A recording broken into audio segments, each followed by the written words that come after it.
It's the Luke and Pete Show on a Monday in the middle of November. Lukey Mo, how the devil are you doing? I'm pretty good, thanks. The year is rapidly just disappearing, isn't it? It really is. I'm looking to my right and I can see the Christmas cake that I made a few weeks ago. Tell me about that. You made a Christmas cake in I made a advance. Christmas cake and I made a Christmas cake in advance, and apparently I've got to be feeding it sherry. In the same way that I feed myself sherry every Is this week. like a Little Shop of Horrors?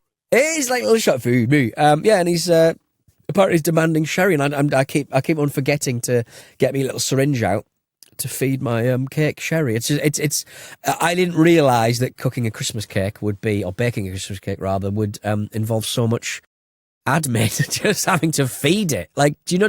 My nan used to make a Christmas cake and it used to just go away for like a month. And then after Christmas, we'd still be eating it in like March. Eating it forever. So it used to be a really big deal in my house growing up. My mum used to make the Christmas cake really early and the Christmas pudding. Yeah. And I was never really sure why that happened. What is the difference between the Christmas pudding and the Christmas cake? Like, it just seems same thing, bit more booze in one, no? Yeah, and the Christmas cake my mum made, it's a weird one because when I was a kid, I didn't really like it. It was too rich and too much going on, and I wasn't into it. Yeah. And then she stopped making it because she said no one would eat it. Right, and now I'd really love her to do it, but she doesn't do it. Yeah, that's not. And she's retired, so it's a bit lazy, really. I might ask her, actually. I might just say, do one this year. Yeah, have another one this year for crying out loud. She'll go and buy, like, the nicest Marks and Spencer one you can find instead. So I've no complaints. She's got nothing to prove. She's her kind of. Maybe that's why you've got to do it so early, because it's got to prove. She left it all out on the pitch. She's run our race with the Christmas cake game. So if I was gonna pick someone in my life who was least likely to make a Christmas cake properly in advance, it would probably be you. So I'm surprised by this. Right. Okay. Yeah. Talk to me about why you had the idea. It's not particularly deep. That's the problem. It's very thin.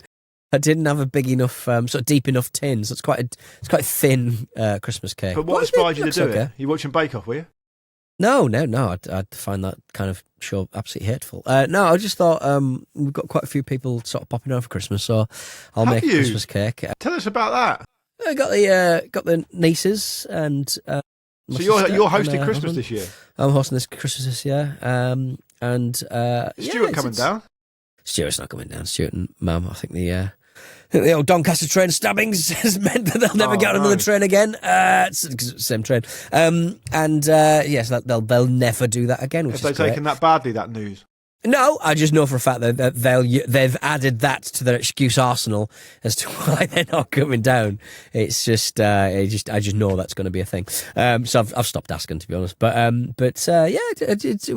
we got Frank and Edie Champion coming around. That's Frank's on his second. Champion. Frank's on his second. Watch a West Ham game with him. Watch a West Ham game with him. Frank's on his second hernia op as it stands, and he's just recovering from that. So hopefully he'll have enough room for some Christmas cake.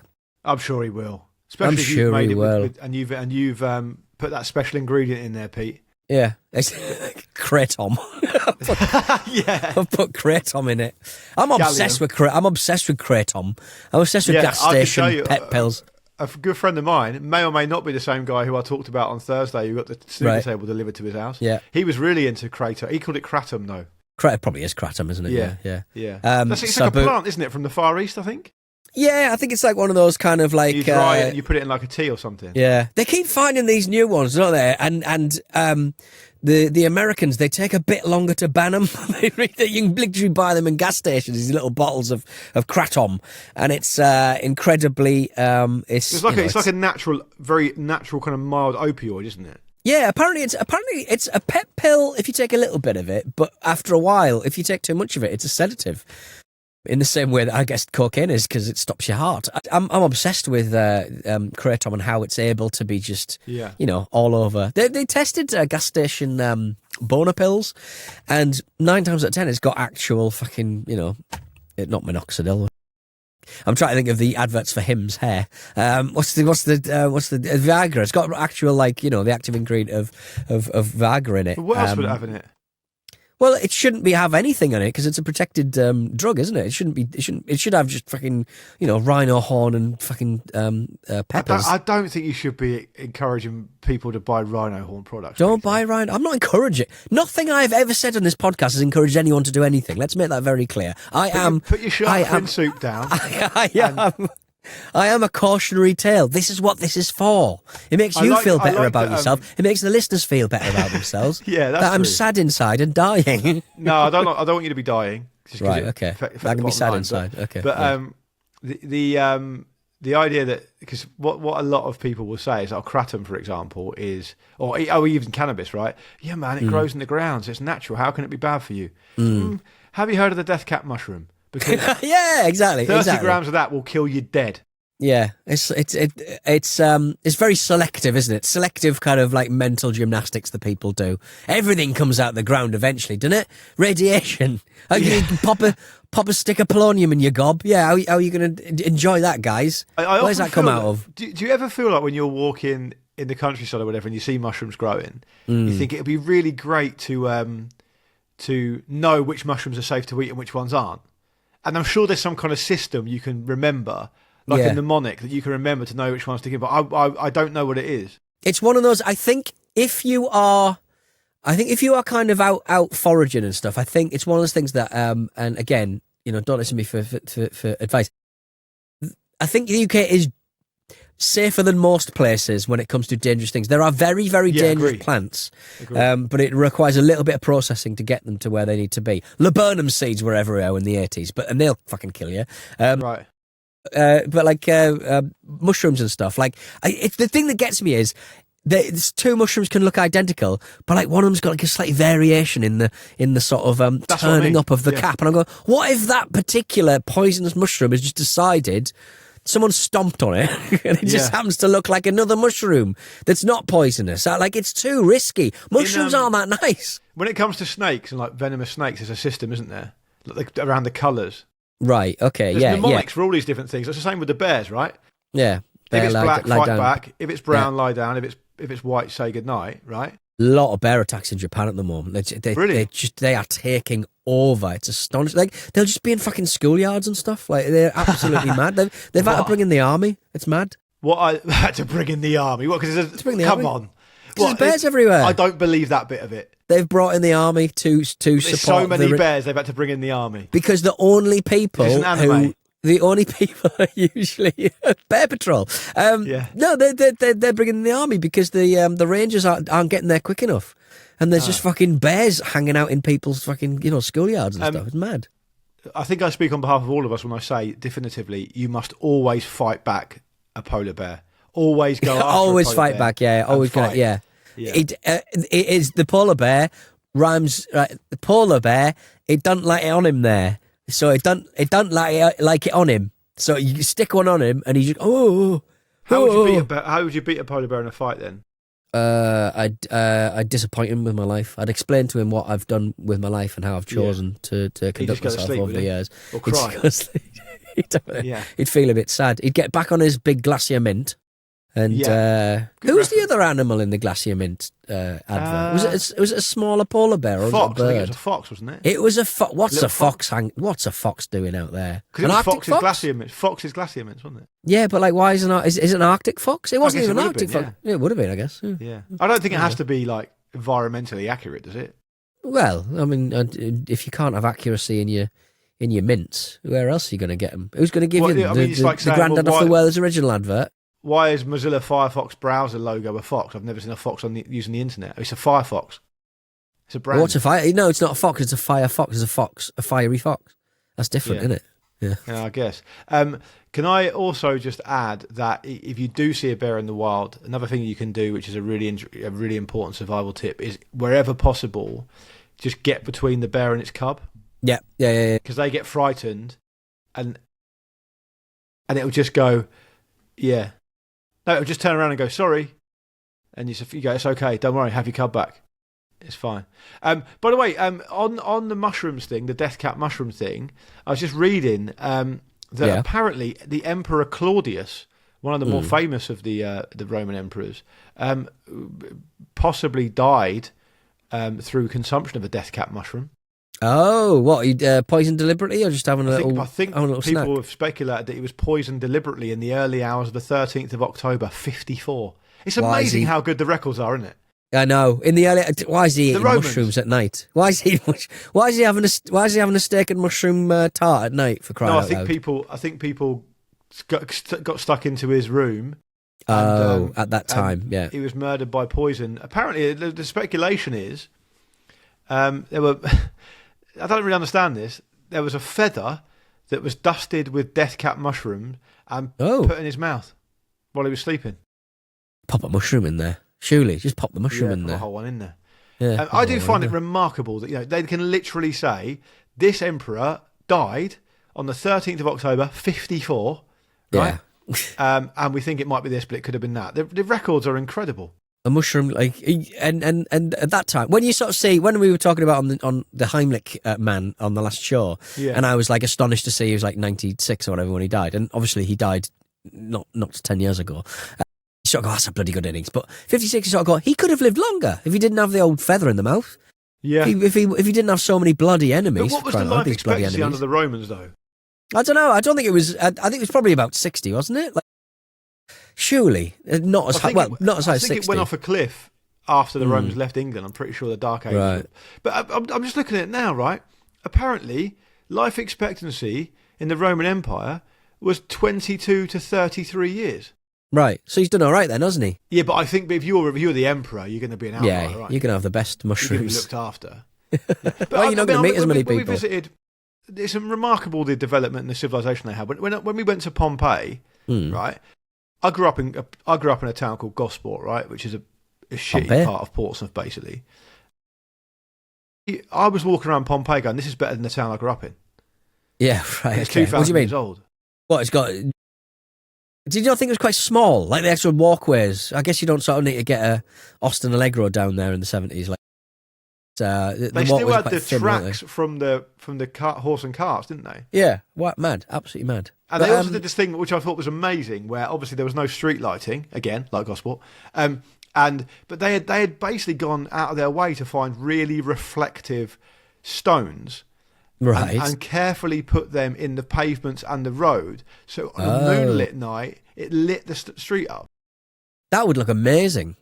What an amazing thing. That's like a, it was great. like a video but you were game there. I know you weren't there. You didn't turn up. No, I went later, but I didn't see the stones. I just walked around, having where's the wanking man? Right, I've seen him. I'm out of here. Also, I'm back on my scooter into town. The wanky man's good, but also the brothel in Pompeii had a cock and balls logo engraved into the outside of it, so people knew which one it was. Yeah, were kind of brothels as acceptable as I don't really know strip clubs are in America? Do you know what I mean? It's the sort of thing that people will just go to. Yeah, where have you been, Steve? I've been getting my rocks off in the brothel. I also really love there's a fact on one of the kind of fact board things there. I think it was Pompeii. It might have been somewhere else in the Roman Empire that I've been to. But anyway, it said that the emperor at the time had insisted that the slaves didn't wear any identification to show they were slaves. Right. Because they didn't want the slaves to know how many of them there were. Nice. That's thinking, innit? That is thinking. Don't go, hang on, there's more of us than all exactly. of this. Exactly, right? Interesting. Brilliant. Love that. Yeah, I mean, listen, that is a whistle-stop tour through your Christmas cake, how to beat a bear in a fight unequivocally, poisonous mushrooms, and the Roman Empire. You don't get that on another show in 15 minutes. You don't. Well, possibly I mean, a good reason? No, yeah. Have we got anything else in the tank? Nah, let's go a break. Let's do a break. Let's go a break. All right, we'll do some emails after this. It's the email section of the show. We occasionally do when we don't have enough. Before we do emails, by the way, you just remind me of something. No, I'll not have this. Did you enjoy the most recent Alan Partridge series? I couldn't get into it. Really? No, I really liked it. I think sometimes you gotta watch comedy twice. Watch it again. Go on. Yeah, I felt like that with this time, and I watched it back, and I think around the third time I watched it, I loved it, and now I really like it. Yeah, but you gotta watch it again. I couldn't get stuck into How Are You? It's Alan. It was good, man. It was a little bit It was a little bit more podcasty in that, like, he'd spent a lot of time on like hills and stuff. Yeah, but there's some like low hanging fruit in there, like what? Well, just like the fact that his girlfriend's having an affair with the tanning salon guy, and is that but is narrative really the? No, but I just thought, here's the thing that took me out of it, because basically, if you haven't seen it, through the various episodes, he keeps seeing the tanning salon guy's car, right? Yeah. With his girlfriend's car, right? Mm. And it's like, oh, they're outside a hotel and their cars are parked together, and his girlfriend said she was going to be in London, but what's going on? And I just thought, well, if you know anything about the Alan Partridge kind of oeuvre, I mean, he's had loads of girlfriends. He's been divorced. Right. His wife famously ran off with the fitness instructor.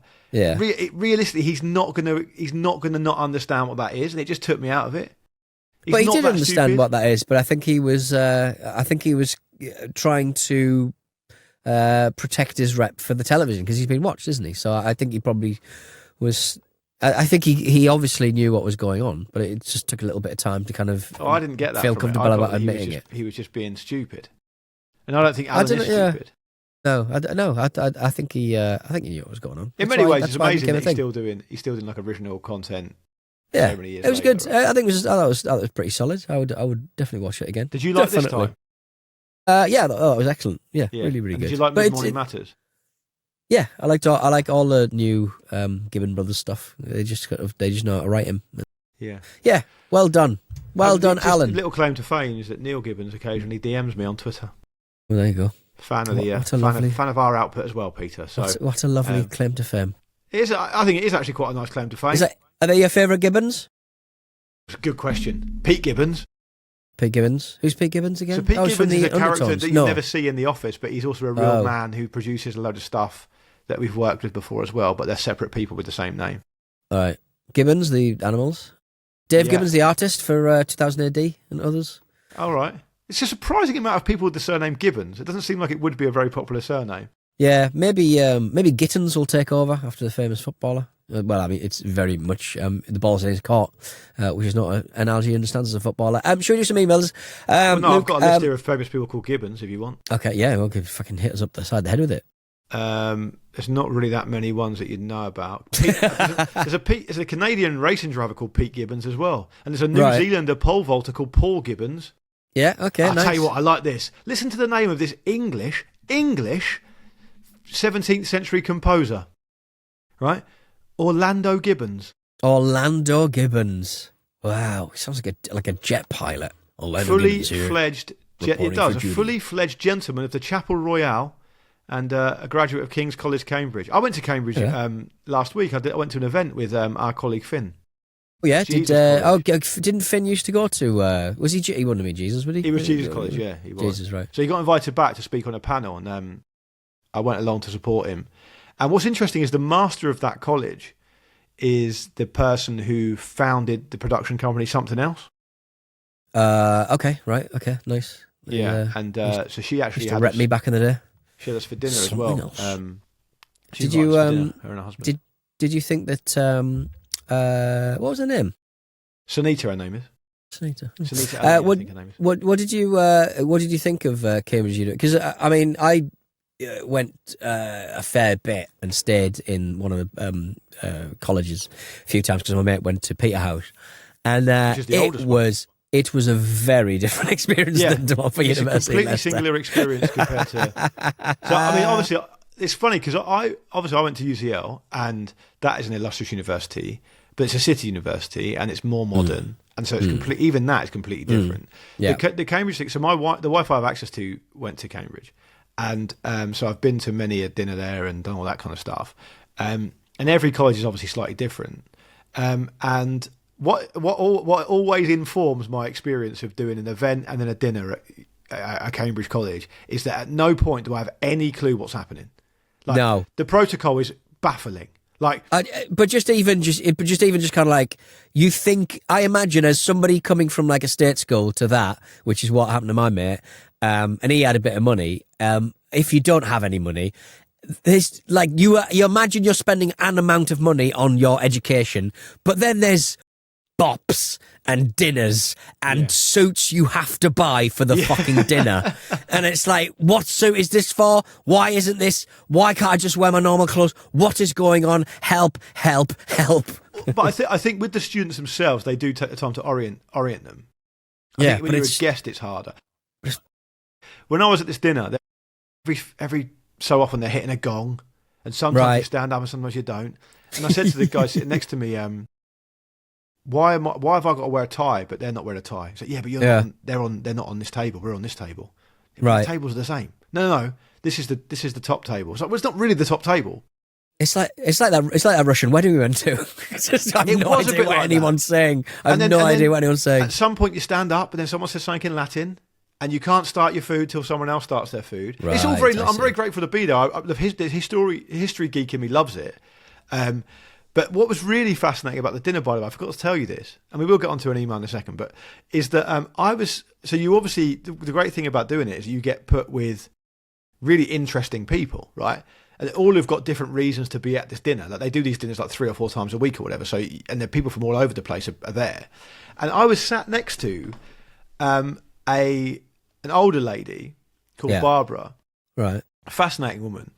She was a prosecutor out of DC, and she was visiting Cambridge for some fellowship thing. And she served on the investigation inquiry for the 9/11 attacks. Right. Okay. She delivered the report.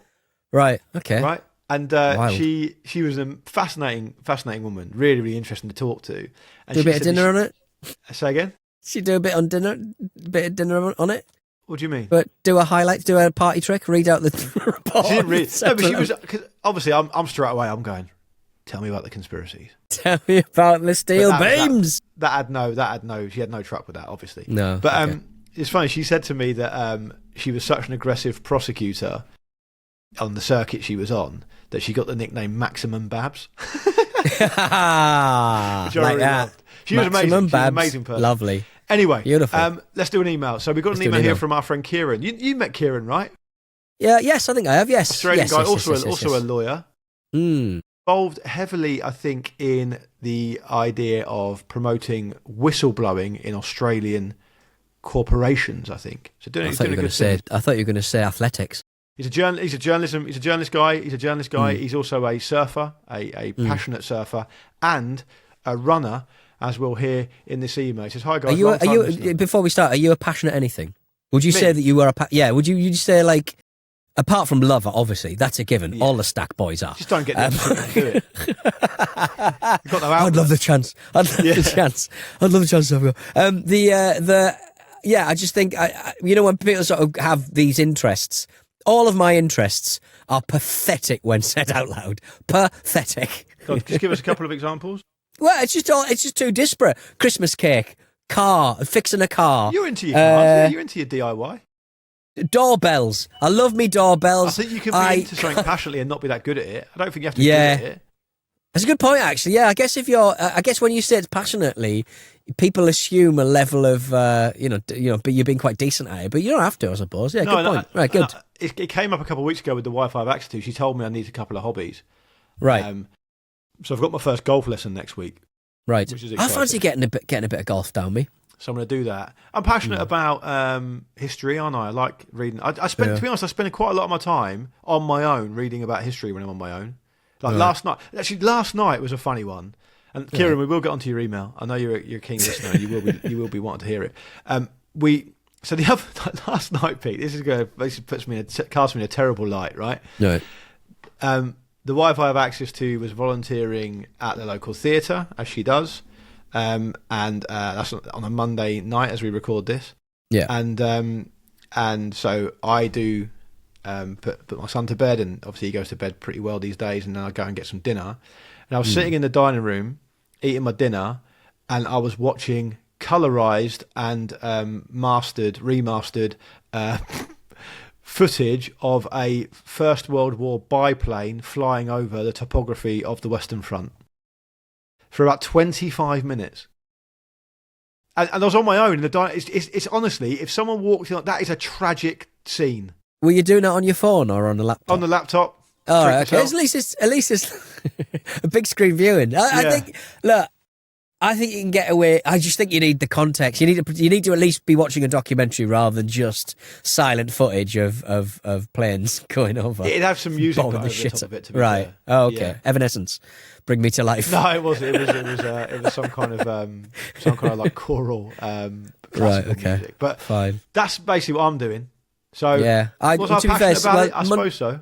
Monday night, Sarah does choir, and I sat down and I was writing questions for Barry Darsow, Barry Darsow. I better figure that one out. A wrestler, and was watching footage of him wrestling a wrestler called Giant Baba, and Andre the Giant. Give Giant Baba worth a Google. Astonishing looking man. Right? I didn't need to be watching Giant Baba and Andre the Giant fight. It's tangentially work related. It's tangentially, yeah. But I got nothing out of it. But I was watching the wrestling match from the Tokyo Dome from 1993. It's not ideal, is it? But watching two giant men with problems with their knees just kind of hobble around and have a bad time. Did you pleasure yourself or not? No. That's no.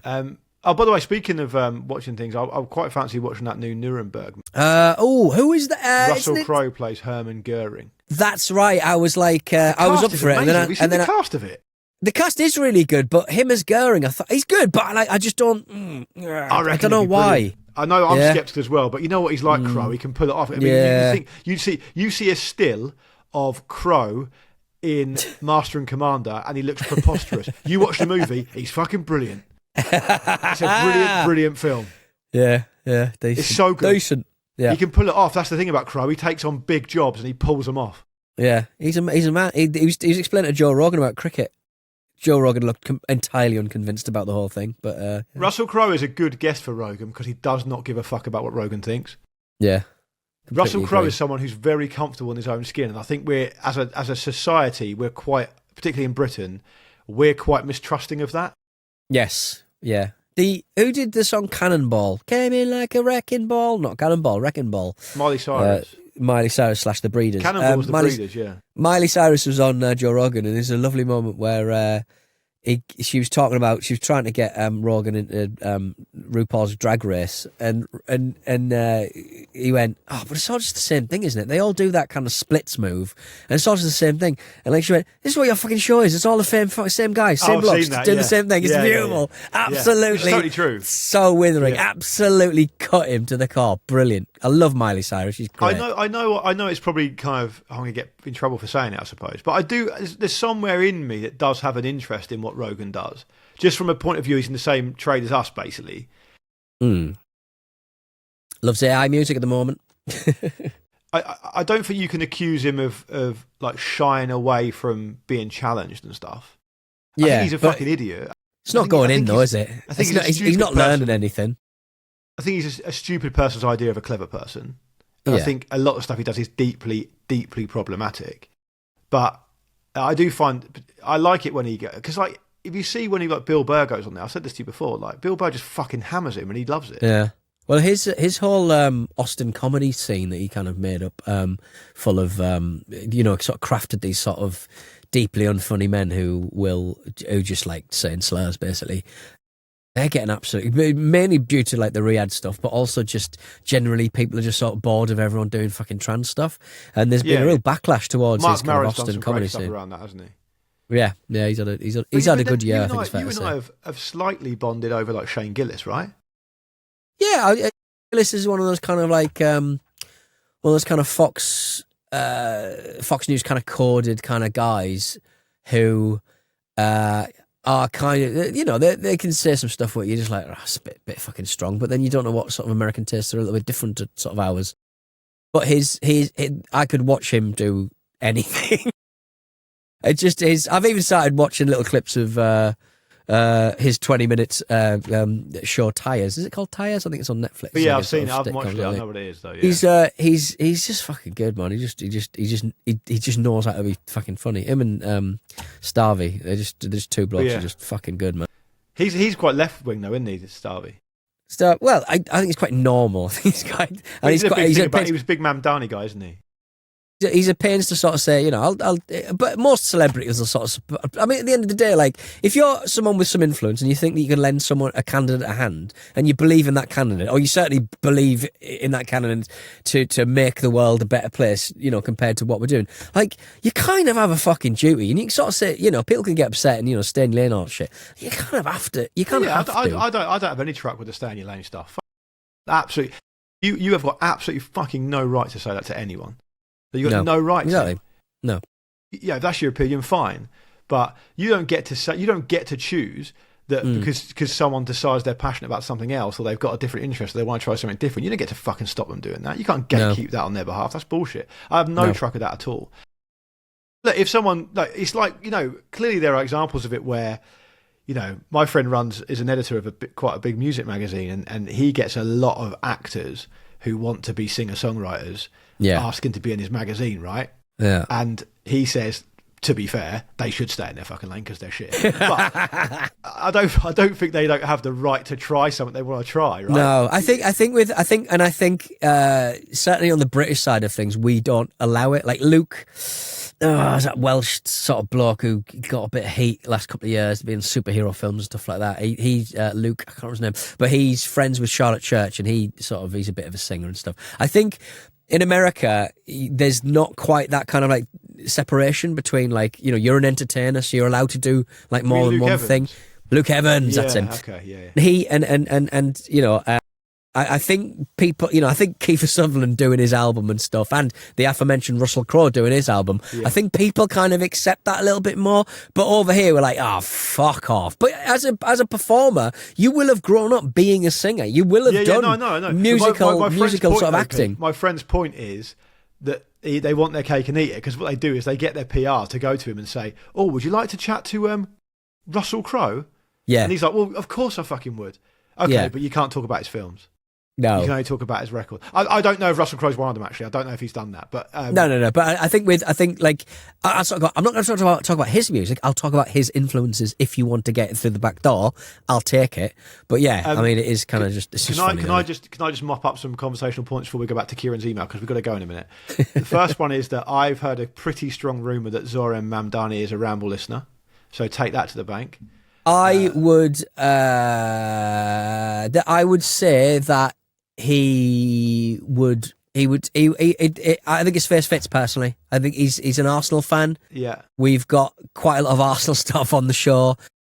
There aren't that many podcasts out there that do so. So maybe. How do we smoke him out though? How do we smoke him out? It's not arrogant to say we're out there, we're available. I reckon he's probably familiar with at least one of our episodes. Well, a good friend of mine knows him pretty well, so I'm going to try and get some evidence to back it up. Right, okay. The second point is that I just want to mop up this Nuremberg thing. So the cast for the Nuremberg movie is that's what they were trying to do. Yeah. Can we just mop up this Nuremberg thing? Can we just mop up this Nuremberg thing? Just let's move on, okay? Right? Yeah. Russell Crowe. Yes, we'll go to Argentina and find a few, but yes, fine. The aforementioned Russell Crowe. Right. Rami Malek. Yeah. Leo Woodall, who's that guy who was in White Lotus. He's in everything now. Good, handsome, young British guy. John Slattery, who plays Roger Sterling in Mad Men. Yes, good. Colin Hanks. Michael Shannon, brilliant now, actor. wait. Colin Hanks. Oh, yeah, not Chet Hanks. Colin Hanks. Good. Yeah, fine, we'll take that. Yeah, good. Michael Shannon. Shannon, perfect. Good in every. And finally, for now, your friend of mine, Mr. Richard E. Grant. What a great cast. Yeah, the very definition. He'll be fucking loving it. He loves the heavyweight stuff, does old Grant. Oh, he does. He bloody pops in for a it. scene or two. He only pops in for a scene or two, then he's back to doing TikToks. Brilliant. Yeah. Right. Anyway, brilliant. Kieran, he says, hello, Right. folks. Long-time listener, first-time emailer. Normally, I just bother Luke over WhatsApp with my anti-Ange Postecoglou rants. Good day from Australia.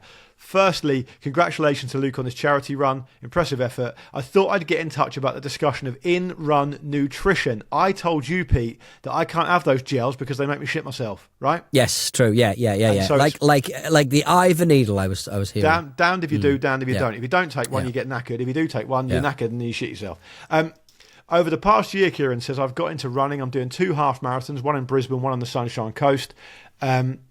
The advice I've been given from more experienced runners is that the body is just not accustomed to taking on nutrition while running, as energy is not otherwise being directed to the stomach because it's instead focused on the act of running. So the shitting yourself side effect is not an adverse consequence of the gels per se, just the body not being able to cope with suddenly having food introduced to it mid-run.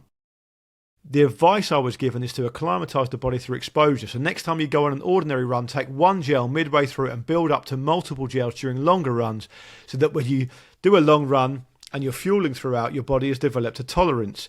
I personally alternate between gels and lolly snakes and eat them very slowly when I run, maybe digesting a gel across a full kilometre. Love the show. Kieran. So that's a great tip from Kieran. But I know Kieran pretty well, and the takeaway I got from this email was he's trying to make me do it, so I shit myself again. A second gel has hit the anus, sir. I mean, like, just endless pooping. Is it just because you're just getting a jiggle around? You're getting jiggled, and your body's going, well, I don't have time to process this. This needs to go out. Does sugar really help all that? I mean, I guess it must do, but surely the effects are... Radcliffe? What, she shat her pants? What, she just had too many... What, she actually sort of said why she shat her pants? No, I don't think she said why, but it could be that. Right. Well, she could have just had a bad pint. She could have. I reckon she had a bad pint. That pint of Murphy's on the start line. That's definitely true.